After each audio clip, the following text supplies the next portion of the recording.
Welcome to a platform where we debate on the top stories of the NBA, NFL, Major League Baseball, and other leagues with the best in the world of sports. You'll also get interviews with many athletes and media talents at several basketball events, including the WNBA and college basketball. My name is Rafiq Ulazon, and this is Nothing But That Sports Talk. Ionescu gives it up. Jones gives New York the lead. It's first since this game was 5-4. 1 minute to go. Ionescu a three. You bet! 8 seconds remaining in the fourth quarter of game 3. 4 seconds. Ionescu will heave and hit! And hit! Sabrina Ionescu with the biggest shot in Liberty history. Williams has to get it in. McBride gets it off. That is it. What a comeback from the New York Liberty. How do you process this WNBA Finals series? And welcome to this episode of Nothing But That Sports Talk. Rafiq Ulazon alongside Geoff, Magliocchetti. I feel like asking how you're doing, but I gotta ask myself how I'm doing because you just can't process this. You just can't. You can't process how close we are to reality of something that could change the whole dynamic of New York City basketball. You just can't process this, Geoff Magliocchetti. You can't. Well, Rafiq, first of all, thank you for having me on again. Always a pleasure to speak with you. And, it's no matter what happens over these possibly next 2 games, it's impossible to say that things are the status quo after these WNBA finals to date, because you can realistically make an argument that what transpired last night on the Target Center floor, particularly the final shot from the Liberty, Sabrina Ionescu's tremendous triple to close things out. Could that be the biggest shot in New York basketball history, I wonder? Now, recency bias is so prevalent and almost it's so sugary and almost distasteful in today's social media era. Not everything's going to be the greatest Super Bowl ever. Not everyone's the GOAT. But, in terms of New York basketball, is this the greatest shot of all time? I think we really have to ask ourselves that question because, granted, it's the Liberty's job now to kind of, make it the best shot of all time. It's going to be nothing. It's going to be next to nothing almost if they lose these next 2 games. But at the same time, wow, how do we process it? You said it perfectly yourself. It's incredible to see what's going on. And, for the first time in a quarter century, the Liberty are within 1 game of a championship. So interested to see how this plays out. And it's been an incredible series so far. Twists and turns every angle. And I'm not sure what to expect next. How can we top what's transpired so far? I'm not sure. How can we top? You got 1 game remaining.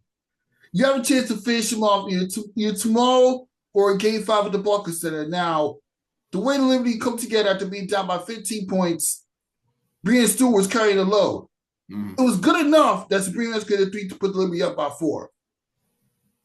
The Lynx come back and tie the game. We would have had to play overtime. Fine. But Sabrina Ionescu hit a shot that made 8 3-pointers at Stephen Curry and Kobe Bryant shots in the NBA playoffs look like a joke. This is one of the most exciting things I've ever seen in New York sports history. In a month where you have the Mets and Yankees trying to chase a championship. Yeah, wow, they're still in the spotlight. They're still in the spotlight from everybody at this point. I mean, she hit a more meaningful triple than the Jets and Giants have in a long, long time. Shout out to my fellow specialists, of course. But I think that it's incredible the way the Liberty have put themselves in a situation where the next time they're at Barclays Center, it will be for either a chance to play for a championship or a chance to celebrate a championship. So what they were able to do last night was, I thought was really interesting what Brianna Stewart did, which cannot be forgotten, of course. It'll be impossible to do so. Her 30-point effort ties a WNBA Finals record, most 30-point games, tied with the great Angel McCoughtry, the only players to have a trio of 30-point games in WNBA Finals history. So congratulations to Brianna. And a recurring theme for Breanna Stewart's season has been, why didn't she take the last shot at the end of game 4 of the Vegas series last year? Why, where was she then? Where was this? She has killed that narrative and then some, because she was taking all the big shots. She put it upon herself to kind of go in there and really kind of seal the deal, solidify the comeback. And she appreciated that burden entirely. And then, of course, it comes to the end because, you see the chemistry perfectly developed with this group. Even when Sabrina takes a perhaps ill-advised 3 toward the end of the game, on the penultimate possession of the game, she took a 3 early in the shot clock. You can't say she didn't have a good look on that, but and far be it from me to question what Sabrina Ionescu does on the floor. I mean, there's a reason I'm here and she's there, so she's preparing for a potential clincher. So far be it from me to question that, but she did get a good look on that. But it's great, even when that shot did not fall through. Sandy Brondello said she went up to Sabrina after that and said, you got this, you're taking this last shot. And it's going to be remembered for Sabrina and Brianna's individual efforts last night. But at the same time, it was a full-on team effort. And one thing I hope does not get lost in the wake of last night's jubilation was, John Cole Jones had that 3-pointer, but Angelini Hamilton, her 2-way game, of course, rising to the occasion in game 2. Leonie Febish comes back, suffers a bit of a tough midsection injury toward the end of that game, but I believe was on the floor for the end of it. But I really hope the bench effort does not get lost in last night's game, because Coach Brondello goes to an 8-woman rotation last night, and so that puts 3 bench players in, and all of them were in the positive, the plus minus. Kayla Thornton led the team in plus 12, and what Nair Sably and Courtney Vandersloot did in the second quarter, in the middle stages of the game, the early stages of the comeback, without what they did, there is no comeback last night. So an all-around team effort for this group. So, as the in-game song says, by the time we reach the court, there's no breaking us apart, and the Liberty lived up to that mantra last night. You've had 2 different comeback. That's a very good point, Geoff. You had 2 different comeback wins. This is amazing. A week ago, Liberty blew an 18-point lead. Courtney Williams hits a 4-point play. Brianna Stewart couldn't hit 2 free throws, so we had to go to overtime, and then they lose our late second shot to Nafisa Collier. And I did a recorded podcast literally after, expressing my frustration towards the way Liberty blew that game, thinking that we were probably going to lose in the finals again. Even if we won game 2, we were probably going to go to Minnesota and get right to game 3 and 4. It would have been the typical New York failure. But my God, like you said, Sabrina Ionescu changed the narrative when she made that shot after Breanna Stewart put up a 30-10 to carry the team in this comeback effort. Well, what's interesting to me, Rafiq, is that after game 1, there was really a sense of, let's take this as a learning experience. And after game 2, I was curious to know how the team kind of turned game 1, how they took the most epic, the most historic defeat and turned it into an epic victory, of course, keeping Minnesota off the board for the final 340. And they went back, they watched the film, and they saw what they did wrong at that point. That's what they said in the aftermath. They saw the way, I think it was their pace, they said, that really kind of grinded their gears a little bit. They got a little stagnant on offense, and they said in game 2, when the offense got stagnant toward the end, they just stepped up the defensive pressure in that point. So I think that, I think it's really interesting how they turned such a heartbreaker. They turned the ultimate heartbreak into the ultimate euphoria at this point, at least at this point anyway, because the the peak euphoric moment could come either Friday or Sunday. So we'll see how that plays out. Yeah, it'll definitely play out. And this is something that you build towards. From Sabrina Ionescu being the first number 1 pick in New York Liberty history to being able to turn this franchise around, bringing about 18,000 fans to the Barclays Center in game 3 to pull out moments like this. This is something that could go either way. And this will be the last. this is something that goes either way. Talk about this year's finals. This could go literally either way. Oh yeah, it's far from over. Last WNBA finals to end in a game 5, no matter what happens, because next year it'll be a best of 7, but more on that later. Like when you listen to the Zoom press conferences last night, I mean, what are your overall thoughts about the way the players reacted? And do you agree with some of them or disagree with what Brianna Stewart and Sabrina Ionescu said in the post-game press conference? What part in particular? The part about Sabrina Ionescu saying that this is the best second All-NBA team performance ever. The fact that she said that even after wins like this, she's like, yeah, good, but we got to continue pushing to get that championship. Oh, that's nothing new for this group. They've said time and time again this year, we haven't won anything yet. And it's true. The postseason championship requires one more victory at this point. So, it's good to keep that mantra going. It's good to keep that mindset going. The one thing, the common word, do not play the drink every time you hear the word complacent or complacency game in Liberty press conferences this year. You will not survive. It's good to have that mantra out there. So the Liberty know what they're facing, and they know the odds, are historically stacked against them. They haven't found that elusive postseason title yet.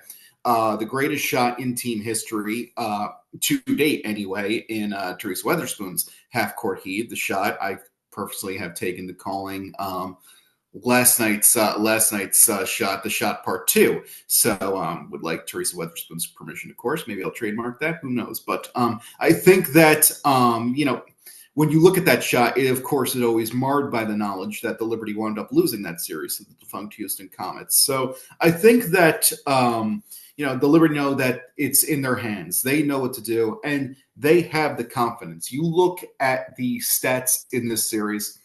New York entering last night had led for more than 78 of the 85 minutes played over the first 2 games. So on paper, they have this series locked up, but they know that, but they also know that on paper right now, this team should probably have 2 titles at this point. So I think that, it's great for them to have this mindset. And one thing that's also stood out to me is also the way they've rallied around the mantra, quote, we all we got, we all we need. Talked to several players about that. And one of the reactions that stood out to me from Courtney Vandersloot was, she knows that beyond the walls of the Barclays Center, that there are not too many people rooting for this New York group right now. There's a lot of, talks about a super team, and everyone likes seeing it. I know they don't like the super team label. I've taken it to calling it an assembly of all-stars, but there's a lot of folks that, want to see this kind of crash and burn a little bit. And Minnesota, to their credit, has a fantastic story in the sense that, they didn't need the super team. They didn't need the super team assembly line. They quietly built through the draft. They quietly built themselves back up to power and turned themselves into a legitimate threat. So props to them, no matter what happens over these next 1 or 2 games. So, but at the same time, they've rallied around each other. They found exactly what they needed through each other. It's like Taylor Swift once said, what they've been looking for has been here the whole time. Yeah, clearly. It's really been here the whole time. And you mentioned the part about leading about like 78 minutes of the first 2 games of the series. Mm-hmm. The Liberty could have easily been up 2-0. But those 3 minutes and 17 seconds in the game 1 loss mattered to Minnesota a lot more, mattered just as much, matter of fact, than the minutes they spent trailing, because it's not always about it's not enough to just lead throughout the game. You have to actually get the victory. No, of course. Of course that's the case. So yeah, you can lead for like 2 seconds as long as you get the lead that matters the most, and you're the one winning the game. It's almost like a comparison to the Tom Brady comeback win against the Atlanta Falcons in the Super Bowl years ago. Atlanta Falcons trailed. Atlanta Falcons led most of that time, but they couldn't lead when it mattered the most at the end in overtime. Please, how many races have we seen at Daytona and Talladega and where the winner of the race leads only the last lap? So it's all about timing. Timing has to be precise, of course. Yeah, exactly. Now, with this Sabrina Ionescu game winner, let's compare that to older game winners. Do you think this game winner by Sabrina Ionescu is better than Maya Moore's game winner in Game 3 of the 2015 WNBA Finals against the Indiana Fever? I mean, hindsight is 2020. I feel like we have to view this in the lens of like, what did it do for the rest of the series? And again, New York has a perfect time to kind of change that narrative, adjust that a little bit. And I think this is good for Sabrina because things have almost kind of come full circle in a sense. It was a Sabrina 3-pointer, bear in mind, that kind of kicked off the Liberty's Brooklyn era, doing that in the 2021 home opener against the Indiana Fever, which might have been her biggest shot to date. But I think what's also interesting from Sabrina's point, and certainly don't want to, I don't want to compare her to say Maya Moore at this point. It's kind of a stacked deck in early going, and you don't want to discount any of their accomplishments by any stretch of the imagination, especially Miss Moore, who has since moved on. But what's interesting from Sabrina's perspective is that she's in a championship situation where she fully controls the narrative. The last time she had such a legitimate shot at the championship was perhaps back in 2020, where, of course, her potential title trek with the University of Oregon was wiped out by factors far, far, far, far, far beyond her control or anyone's control for that matter. So that was a tough break. 2023 was another one. That New York has really taken more of a team approach to that. They were all to blame for that. So Sabrina's kind of taken herself on this postseason. We saw in the early rounds. We saw in the Vegas round. We saw the way she recovered in Game 4, the way against the Aces to kind of propel that forward. So I think that, she has a direct role in this. She knows she's directly responsible for her own fate at this point. And, she relishes that. She embraces that possibility. So it's great to see this kind of come to fruition. It's great to see this kind of come full tilt. Again, I think we need to see the rest of the series play out before we start truly comparing this and start ranking this all time. But you can make a case for the time being that, like we were talking about before, this could be one of the biggest shots, if not the biggest shot, in professional New York basketball history. Exactly. It's just, I kind of mentioned that topic to you before we got on the game because, like, there have been times where iconic NBA or WNBA shots doesn't always lead to series victories. Remember the game winning shot by Kobe Bryant in Game 4 in the 2006 playoffs against the Phoenix Suns, only for the Suns to come back and win that series? Yes. Or how about LeBron James' buzzer beater that tied the Eastern Conference Finals in 2009 against the Orlando Magic, only for the Magic to walk up with that victory, came with the 3 victories shy and win an NBA championship against Kobe Bryant's Lakers. That has to be. Even with the series as it's going on right now, there has to be some comparison because this is one of the biggest shots in sports history. I mean, look, we were talking about before. What the Teresa Weatherspoon shot is always a bit bittersweet, knowing that they didn't prevail in those 1999 finals. Houston saw what was happening. It was like, okay, let's quickly.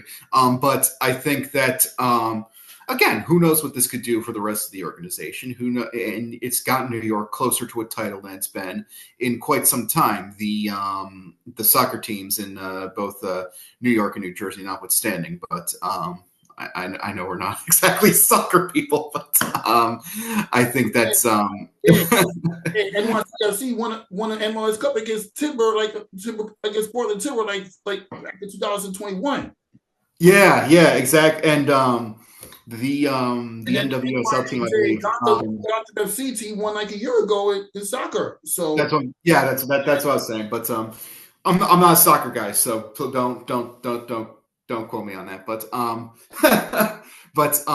among the 4 major mainstream sports, this is the closest they've come in a long time. So eager to see where it plays out, but who knows what's going to do for all franchises in all sports moving forward. So eager to see.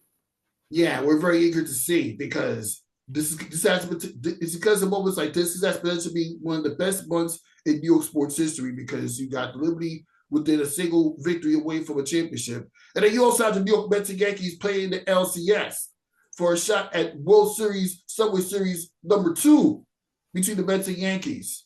Right. But we got the Yankees leading the Cleveland Guardians 2-0, and the Mets. They get shut up by the Dodgers again, trailing 2-1. But the Mets had one of the most unpredictable runs to the LCS we've had in quite some time.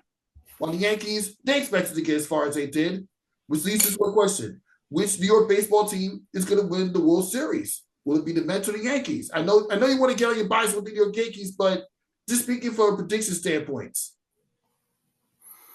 I mean, right now, it's hard to deny on paper what the Yankees have done at this point. And I've seen a lot of folks going around saying, "Oh, the Yankees have had a cakewalk to the World Series. This is it's an easy road."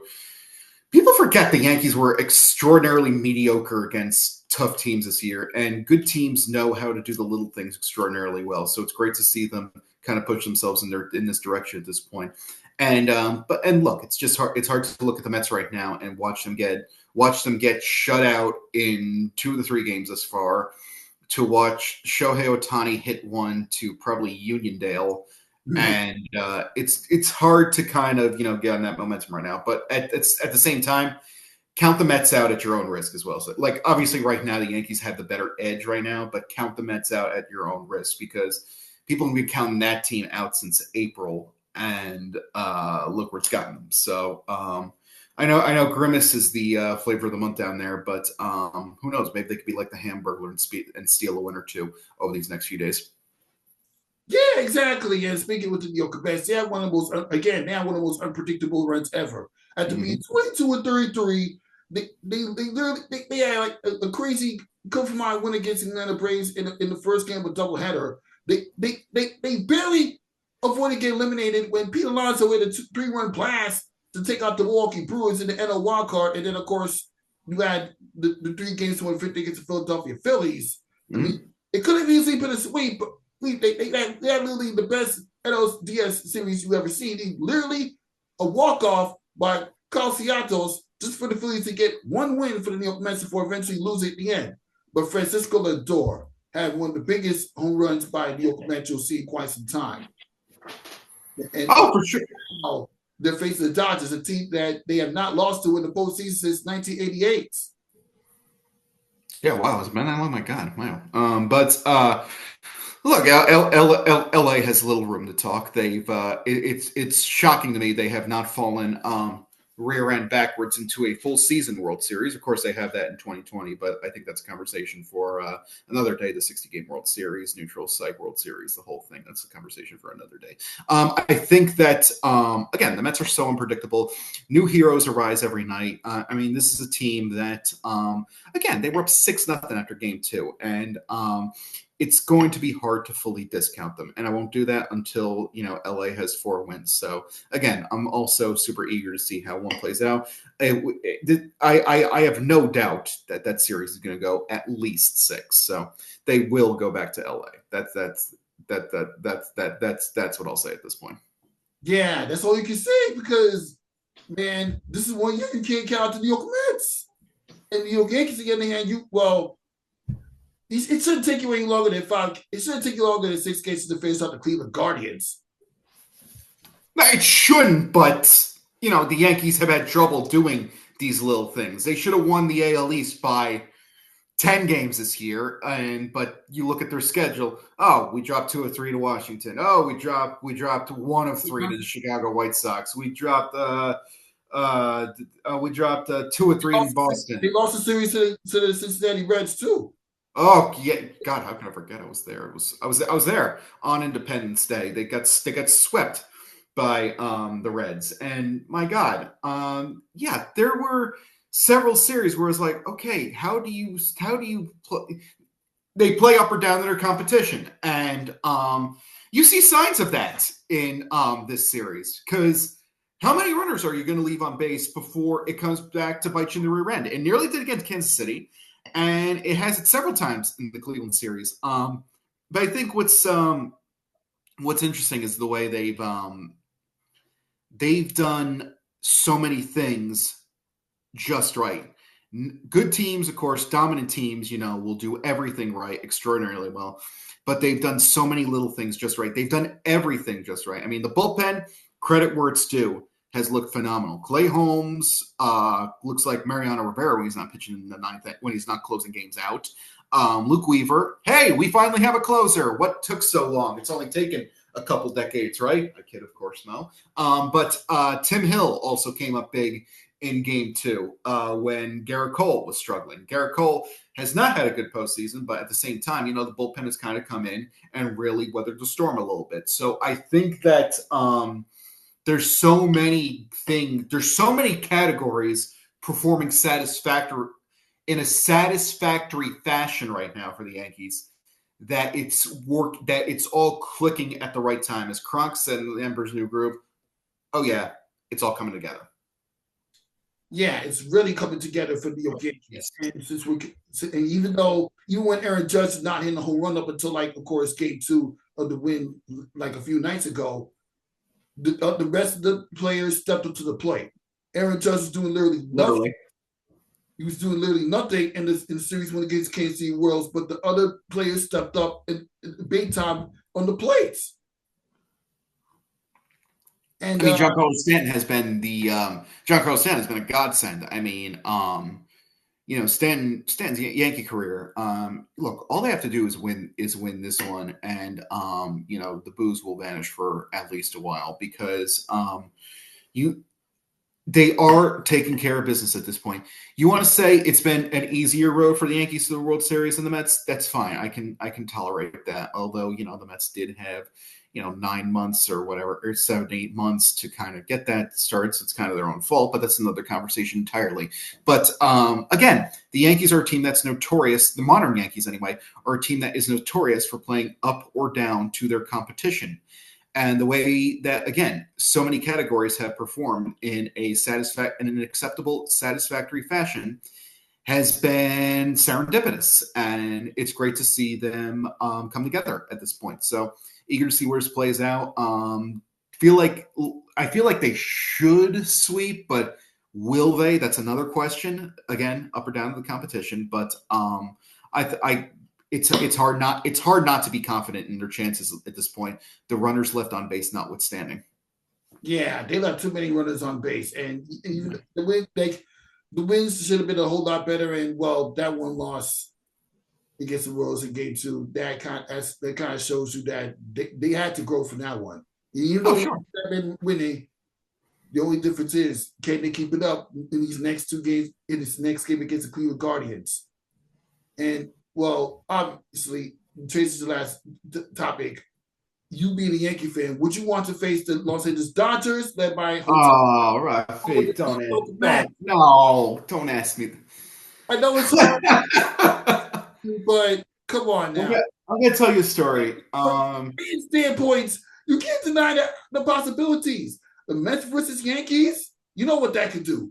The Yankees versus Dodgers, you know what that could do. Ohtani. Yeah, I know it could do. I know what it could do. I can pick one right now, and it'll come back to bite me in the rear end, as it did in high school. Yes, growing up, I was that guy. I was the guy who was a Yankee and Dallas Cowboy fan. The Lakers were not part of the trifecta, so don't with that. I was never a Los Angeles Lakers supporter, so don't even try with that. But yeah, I was that Yankee Cowboy guy. I was that guy where it's like, hey, don't worry, Yankees lost, Cowboy season's coming right up. But but I was that guy, yes. And I've told you this, Rafiq, and I'm telling your audience again. I was that guy in 2008, telling everybody who would listen, I want the Giants again. They beat you twice in the regular season. I want to play them again.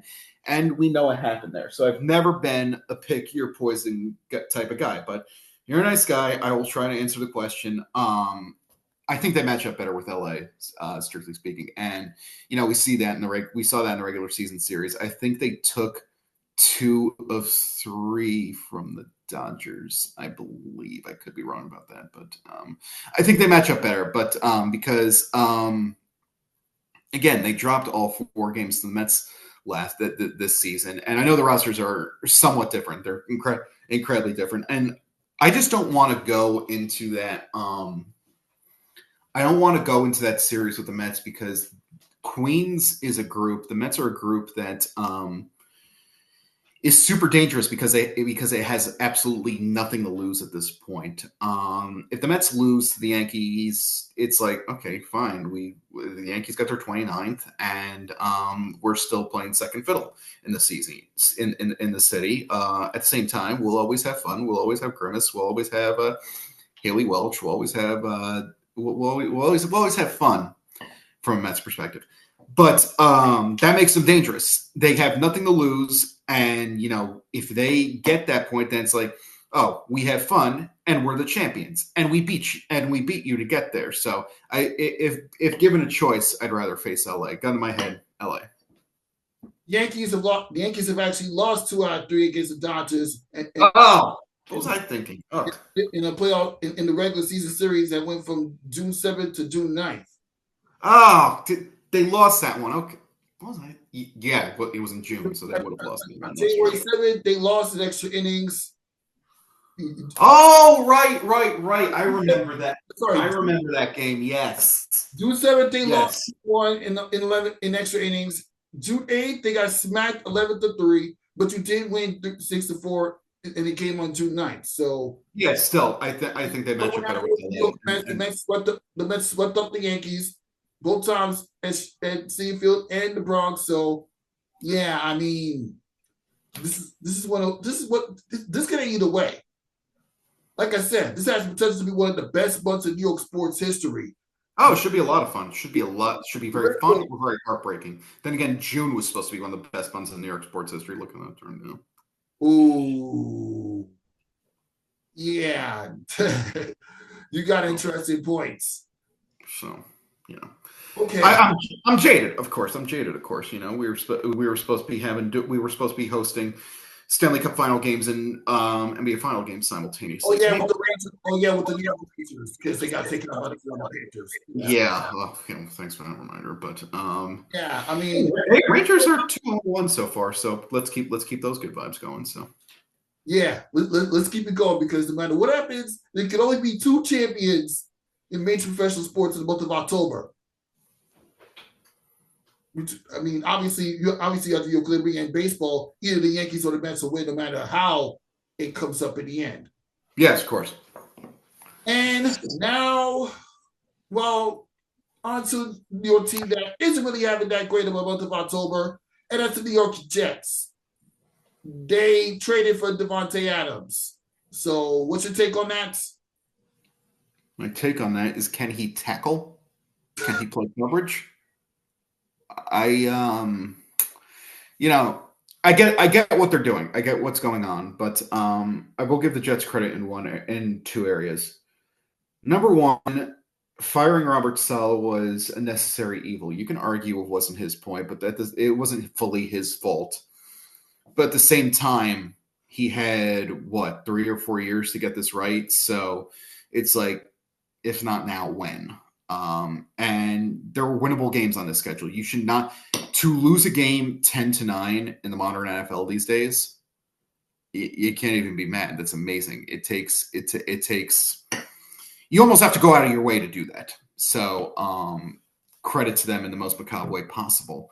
But what they did in firing Saleh, in trading for Adams, I get what they're trying to do, and who knows what sort of civil war it could cause at this point, because what this does, this eliminates almost any excuse that Aaron Rodgers has left. This is going to be his team no matter what.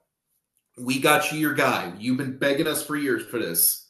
We fired the coach. There's no one left to blame but you. And we've talked so many times about how a hobbled Rodgers, an aging Rodgers, is better than anything the Jets have had at quarterback in a long time. Well, it's time to prove that. And the defense has to step up too, don't get me wrong, because you can't go out there, have 200-yard receivers against Buffalo and then say, hey, the solution is more receiving. I also say that as someone who picked up Alan Lazard on his fantasy team. So I might be a little amazing catch by Alan Lazard, by the way, to end the first half. It kind of gives you vibes to the Green Bay Packer days. Made me the leading scorer in my fantasy league this week, in my Mariners fantasy league this week. So For that, I thank him. And every time I'm ready to bench him, he goes ahead and does something like that and totally redeems himself. So I think that it's interesting that they make this now. This move is solely for the case of indulging Rodgers at this point. So yeah, that's the 2 points I was trying to make. In the sense that it was good. Firing Saleh was a necessary evil, especially this early in the season when they're still in contention. How many interim coaches have we kind of seen get the promotion because they've won when all's lost? 2 examples immediately come to mind to me. Happened in the same year, I believe. Jason Garrett and Leslie Frazier. Jason Garrett went 5-3 with a hobbled Cowboys team back in 2010. They were 1-7. Got rid of Wade Phillips. He went 5-3 to West, and then they were in bed with Garrett for the next. I think it was like a half decade at that point. So when you bring in Geoff Ulbrich at this point, you put him in a situation where you're in striking distance of a playoff spot. You can contend in this division. Who knows how Buffalo's going to look with Amari Cooper now in the fold? But you can even, dare I say, still compete for the division title. So you give Geoff Ulbrich, who has been the overseer of the team's silver lining of the past few years on defense, you give him a realistic audition for this team. So I give a credit there. They embark on the necessary evil of firing Robert Saleh. They give Ulbrich a true audition for this team, and they have killed off every excuse Aaron Rodgers has left. So going to be a very, very telling 11 games as we press forward. Yeah, it all starts against the Pittsburgh Steelers on the road, and it's a national televised game. That should be interesting to see if Davante Adams will turn the Jets into a playoff team at least. But they had a chance at leading the division against Buffalo, and they blew it. I mean, these two missed field goals when you were down 3 points when it's like 23-3, which is so inexcusable for the New York Jets. You had the game in the palm of your hands, and you just blew it. I mean, unfortunately for New York, that's been unfortunately for the Jets' perspective, that's been the MO for the past 5 decades. Unfortunately, had it in your hands and you just blew it. So that's the unfortunate part. But and as a specialist, yeah, it made me cringe to see Greg the Leg not come through in the clutch. And this is twice now. We saw it in the aforementioned Denver game, and now this week. And now the Jets have worked out several kickers. I believe they worked out 3. I believe a report from, I think it was Tom Pelissero said that, Tom Pelissero, Ian Rappaport, one of those Info Network guys.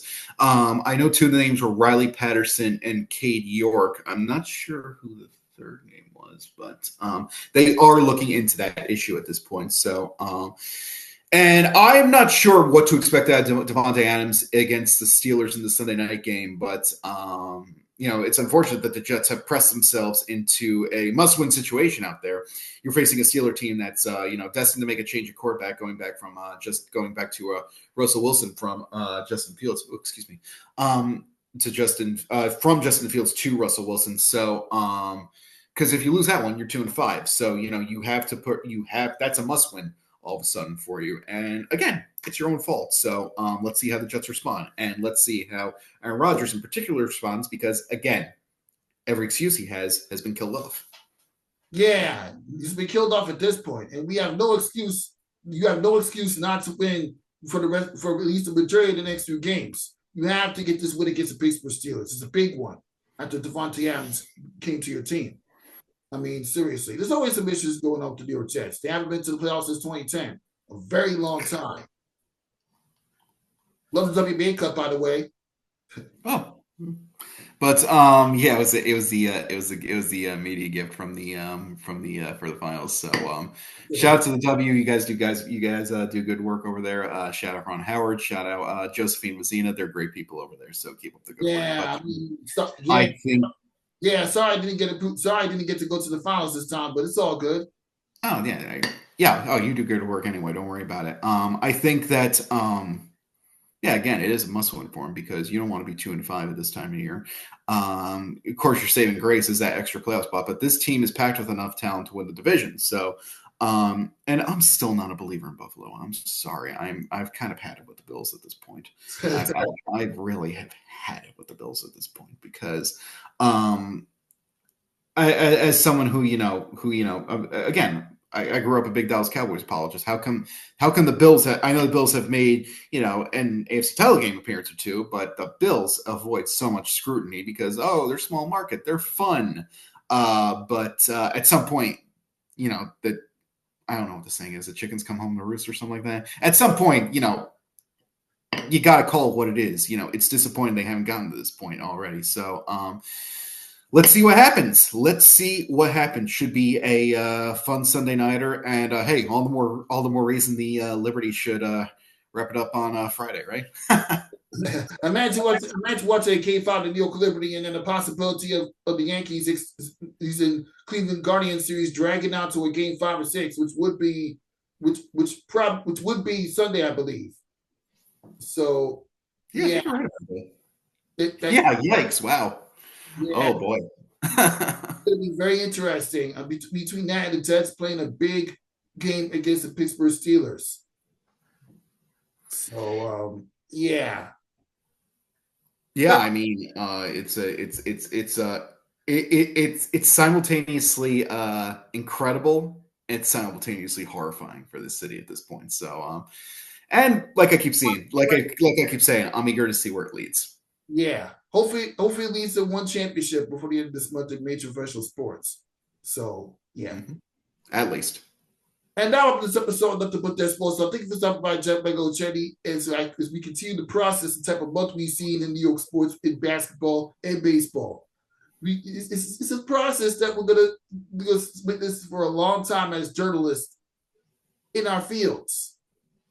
Hey, it's fun. It's good. Hey, as I always say, it gives us something to write about, right? And that's exactly what we're looking for. But hey, Rafiq, thank you for having me on again. Appreciate your time and insight as always, and just keep up the good work. You do fantastic work on here, so keep that up. Do your thing. Yeah, and the fantastic work will continue as I will be at Big East Media Day coming soon. Next week we'll be seeing some interviews for some of the best players in the Big East Conference, as we will talk about, as I'll give inside preview on the upcoming college basketball season, the Big East Conference. Go Nova! As well as the Villanova Wildcats. Let's see, can't wait to see how far they're going to go. Or lack thereof. Yeah. Yeah. For Geoff Magliocchetti from All Knicks, Rafiq Lou is always enough to put that sports up. We'll see you next time.